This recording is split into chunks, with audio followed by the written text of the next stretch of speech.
Probably about 25 minutes into his movie El Topo, I thought to myself, I've actually been holding back being as weird as I want to be. Today I'm talking about one of my biggest influences, Alejandro Jodorowsky, or Jodorowsky, however you want to say it.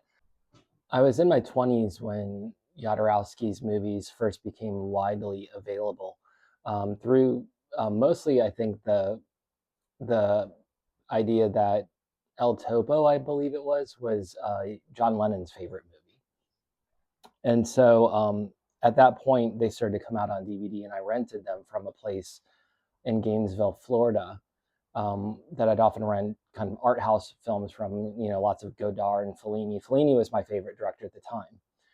So around that time, I rented El Topo and was just absolutely blown away by it.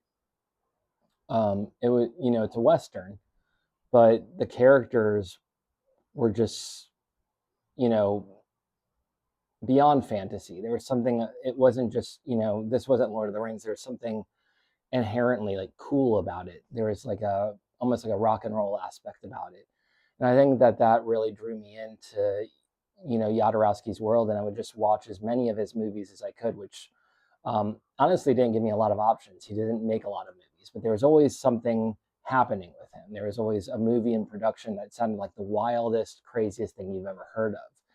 And then around the time that I found his Dune sketches, I was just blown away. I don't think I've seen anything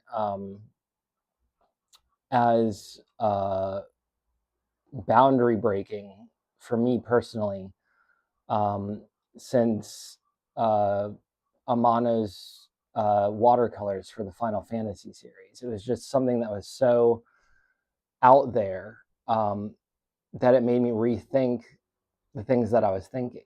Many years later, when I was living out here in California, I was gifted the Inkle. This was Jodorowsky's graphic novel based on a movie that he did not have the money to make. I'm not sure that the Inkle would have had quite the impact it would have if not for Mobius's artwork. I mean, look at some of this. This right here is just that's like a mind blowing shot.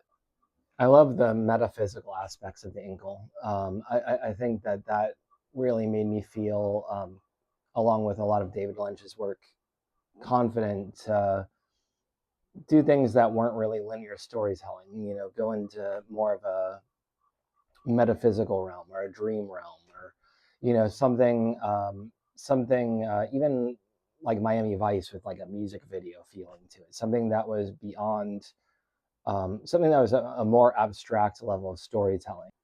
I would highly recommend checking out The Inkle and any of Jodorowsky's other, films turned into graphic novels.